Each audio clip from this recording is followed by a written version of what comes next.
Everyone, welcome back to Alf's Mustang Garage. Today we're back on our 67 Mustang Coupe full restoration project. So, where are we at today? We're putting front suspension on with ACP parts. So, this specific video, upper control arms, okay? We're doing a little set of, kind of smaller videos, kind of breaking it up a little bit on this one.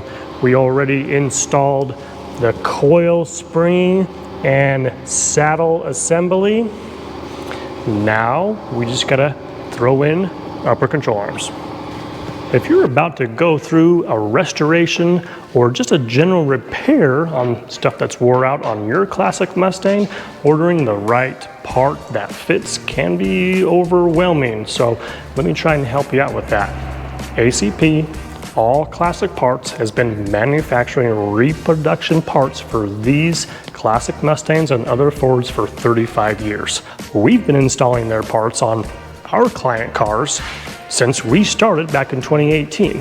I can tell you that they fit, they're high quality, they stand behind their product, and what more could you ask for? So whether it's suspension, steering, radiators, engine brackets, oil pans, interior stuff. You'll probably be surprised as to how many things they're manufacturing. Jump on their website, check them out. I highly recommend ACP parts for your nice daily driving cruiser that you're building or just trying to keep on the road and out of the garage.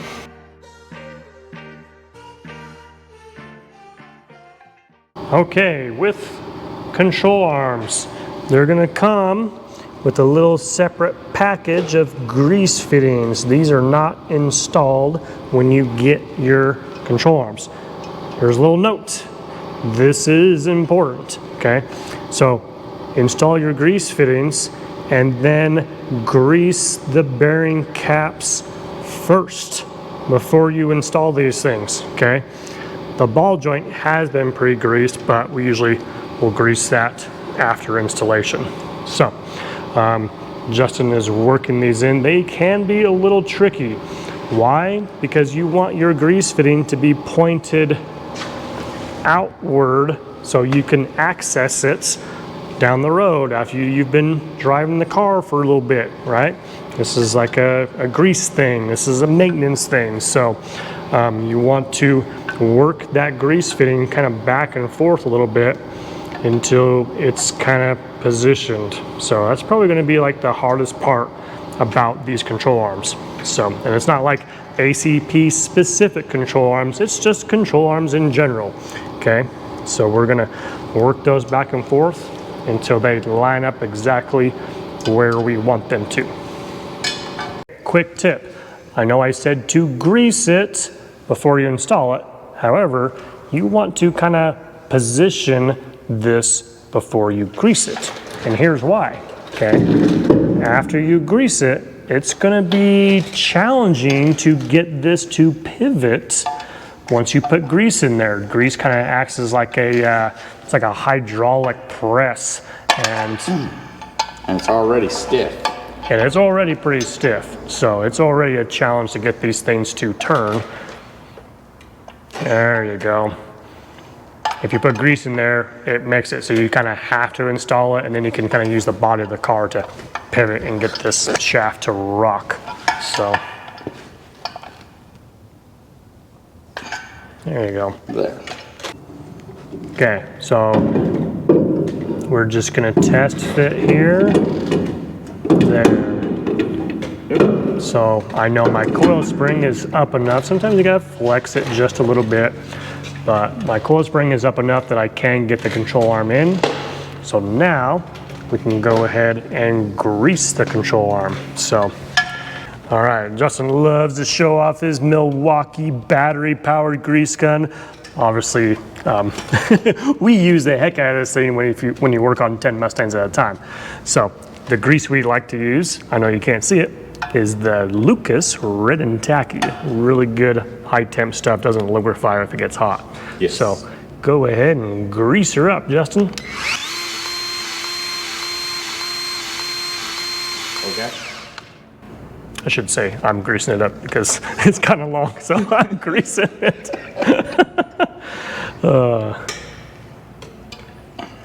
Good grease. All right. Okay. Ready? Yep.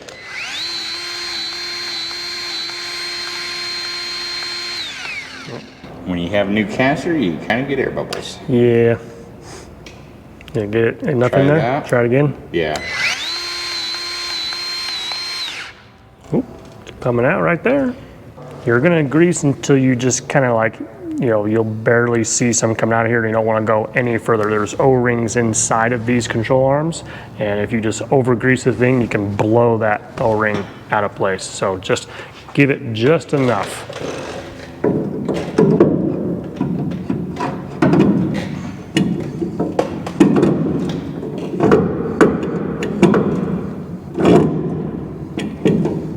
Okay, she goes in just like that. So now from the other side, you can come around here, put some nuts on it. Now you're not gonna tighten those up. That's kind of the key. Just get them started, just like that. You're probably wondering, shouldn't there be some alignment shims up in there? The answer is yes. So typically, you know, if you're just kind of tearing into this just to replace them and you have you're not doing a complete restoration, you would just kind of like keep track of the ones you pulled out and put them right back in, or put some nice new ones that are clean of the equivalent size back into place. This car, when it's all, you know, together and said and done, we'll have to have it aligned, but we like to kind of ballpark this before, you know, so we just kind of like to put a couple of, you know, 1/8 shims in there, and that will kind of help the alignment guys, you know, when they're kind of dialing this thing in there. So this is kind of when we're going to be putting the shims in. You know, we kind of get the control arm in place, leave the nuts loose, and then you can kind of snake those in. 67s are a lot more forgiving on alignment because the lower control arms are adjustable, so that definitely, you know, helps things out. So, but we do like to, you know, put a 1/4 inch on the top. That gets us kind of ballparked, helps stand the wheel up a little bit. So, okay, so correction, it's an 1/8 inch shim on each side, not 2 1/8 inch shims. So the 67s, they're kind of designed a little differently than the 65 and 6. The studs for the control arm are shorter because the lowers are adjustable, so you don't have to shim the uppers as much on a 67 versus a 65 or 6. So we just kind of throw in 1/8 inch on the top, and that kind of helps things a little easier when it comes to getting there aligned. You got your shims in place. We're still not tightening the nuts for the control arm. We want to leave this loose enough so you can kind of like pivot it around in order to get your spring saddle in place, okay? So it makes it a lot easier to do that. Just like that, there you go.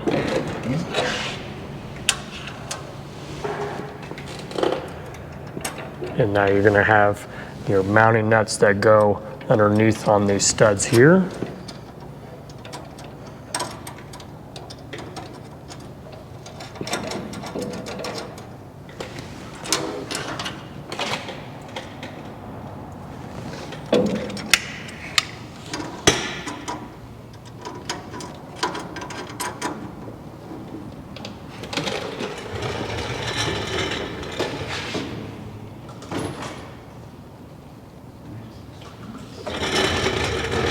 We kind of did a cool little thing on this car. We bought these, these are called shock tower supports, but what it does is it kind of like fills in this gap. You kind of have what I refer to as the trough right here at the bottom of your shock tower. It's kind of open, and what it is it's a dirt collector, and so, but it also will strengthen that shock tower at the same time, but you also keep the dirt out of there. And if you get dirt piled up in there, then you get moisture piled up in there, and then it rots out the top of your frame rail. So we actually welded those into place to kind of strengthen it and keep all the dirt and debris out.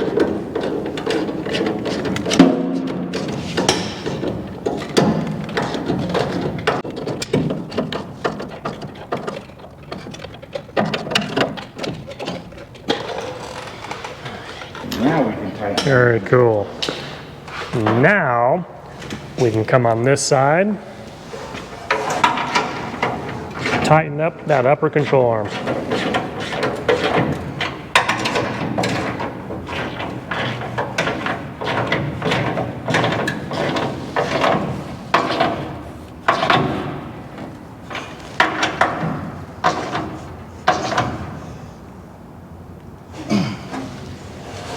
Okay.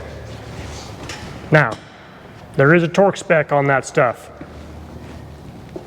Refer to the torque specs. I will not post links in the description. You got to do a little bit of research yourself.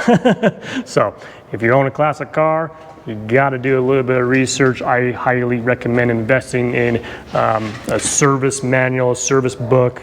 They'll have all the specifications that you need when you're putting, virtually anything on the car together. Okay, well, so that is an upper control arm. Obviously after that, there's a lower control arm, there's a spindle, there's brakes, there's all the stuff. I have tons of videos on suspension parts, so we're trying to kind of break up these little videos like that, kind of make little smaller versions of them. So, but anyways, I hope that helps. I hope that gives you some insights. Again, to reiterate, ACP parts, those are ACP control arms. We use a lot of ACP control arms, ACP steering, suspension, all of that goes on these cars when they're just, basic daily driving cars or weekend cruising cars. These are not high horsepower cars. They're not crazy radical like this monster over here. So that is a monster. So, but yeah, stock replacement stuff, ACP, there will be links in the description, and give the video a thumbs up if you found it helpful.